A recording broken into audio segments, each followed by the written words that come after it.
Welcome to DC GCC, where we bring you governmental information and classical entertainment.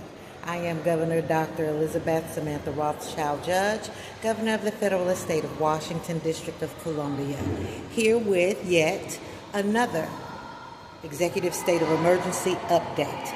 This one provides resolution in the meantime while I am waiting for relocation. I have complained about the criminal stalking and criminal harassment. I've also complained in my personal life about the same thing, and I am tired of having to talk about it. These sorts of things happen. That's why we have law enforcement, yet not all things are easily absolved. Some activity is subliminal, and it requires intricate investigations. That the problems are ongoing does not mean that there is not investigation for resolution. So in the meantime, this is what's going on. First of all, I am not in an administrative barrier. That means there are persons in the room with me as well as on the floor. That was so prior to my becoming governor. The administrative seizure was ignored, and there are repercussions for that. Right now, the consequences are not applied. However, persons accountable for that will face process. The staff members at the shelter where I'm staying do really work hard. There are some who have been found in corruption, but I want to speak resolution, so I'm speaking for the majority of those who are in good standing with their employer and with me. They have a very difficult task. Women come to them broken, torn, nowhere to go, no one to depend on, not knowing what would come next, really needing a place to stay. And it doesn't stop there. Once they intake these ladies, there's the process of stabilizing them. The good staff members, they realize that it's about the stability, and that's most important. I support the staff in that regard. I want everyone to be stable. Not everyone had the opportunity that I had to complete their education and to begin a wonderful career, or in my case, multiple careers. So what's for them? The affordable housing, the government assistance, and they have to be comfortable enough to go and apply in the first place. It takes a lot of doing, especially when one is facing homelessness. So for that, I believe in the streamlined operations and being totally aligned with the mission of the shelter, which is to provide housing and stability for those seeking it. I will not disrupt that.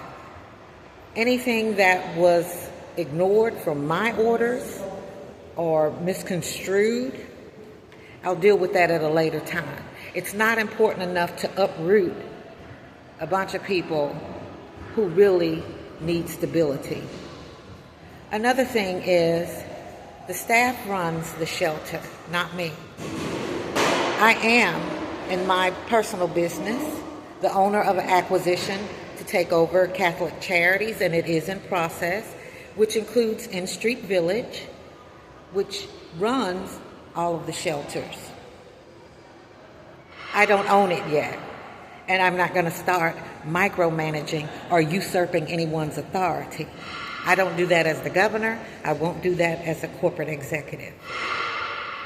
I'm also supporting staff members who have been diligent, because there are government officials and persons of higher powers that throw their weight around, make a phone call, and they expect everyone to do exactly what they said. If they're not complied with, they begin to harass. And these are corrupt persons I'm speaking of, not our good persons. The staff members need to be safe too.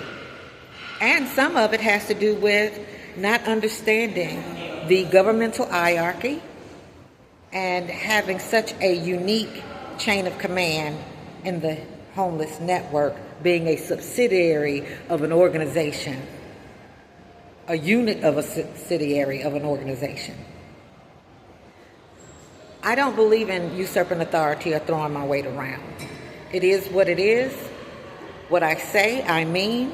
If I can't mean it, I don't say it. But there are persons who contact the staff, invite them into collusion. Some of them don't know how to get out of it. Those that do don't know how to report it. But in the meantime, as a government official and a corporate executive, I am setting the example on how to treat people who are at work in their own jobs, duties, and descriptions as hired and authorized by their employer. Government officials should not go into these private businesses or any other organization that is not directly under their accountability and start demanding the staff to do things that are outside of their jobs, duties, and descriptions. But that's happened, and that has to be proven out as well. Or rather, the evidence has to be presented at the right time. I'm also an example to the ladies that stay there who may not know who I am just because they heard the name, even though they know the name Governor Rothschild. When I go through the security checkpoint, if I were to just bypass it, someone possibly who does not understand that I have an executive authority may feel like they need to bypass it too. Why are you treating me bad? Perception. Like I said, they need stability. They don't need to feel isolated and left out as though someone can have something they can't. It's the homeless shelter. Everyone gets the same opportunity there, and that's to stabilize and then to move into their own place eventually. Now, in the meantime, I'm bothered in the bathroom. I can barely get in to shower. Really, that's non-existent. I just happen to be a meticulous person, able to upkeep my appearance and hygiene other than freeloading off the system and taking a shower 5 and 6 times a day just because it's there. To avoid being disrupted during a shower, sometimes I just don't take one. There are other ways to keep clean. I sometimes avoid dinner to avoid being disrupted. These are little small things that it's not a big deal for me to do because I know resolution will be brought to the situation for the criminal stalking and harassment. But in the meantime, the resolution is to comply with the staff as an example to everyone else, to stop talking back to the staff so much, stop saying so much about things that you can find wrong or finding complaints about everything. Be happy for a place to stay. And that is one of the examples that I provide by complying. My executive authority is not a sword to be wielded. It is an honor that I am bestowed with for definite controls in order to do my job. So here, we speak resolution. I'll continue to comply. Now, when I leave the shelter, everything that did not go as I ordered does face remediation and reprimand in all immediacy. That's not my problem. I don't mind complying because I'm not going to argue with a bunch of people who have decided to be willfully ignorant to plead my case about something that doesn't apply to me. So, I mean, it has its ups and downs, its gives and takes.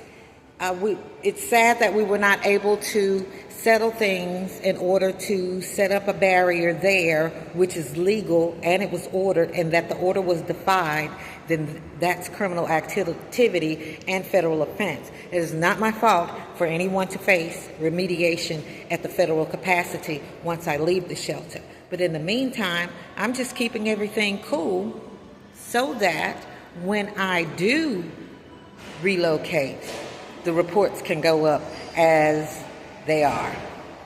All right? So that's the resolution. Also in the community, before I go, the resolution in the community, persons who have been adverse to me, Persons who are rude, well, I mean, I really don't expect any better from some people. That's why some people are homeless. They treat their own family that way. And so I can't expect that they would know how to treat me better just because I'm the governor. These aren't persons that I'm doing anything for. As long as no one needs me for anything, well, it really doesn't matter what they've said or how things have happened. Okay? But I will not walk around with an attitude all the time just to be rude and ugly. And just because I'm communicating with someone does not make them my friend, neither my associate. So I'm getting ready to leave the shelter. I'm staying there by myself, independent. No one's there with me. But it's community living. Sometimes you can't help but to pass by someone. Now, there are some that I don't talk to at all, and I refuse adamantly to interact with them because they are so outlandish in their behaviors. But then the staff would back me up because they act like that with the staff too.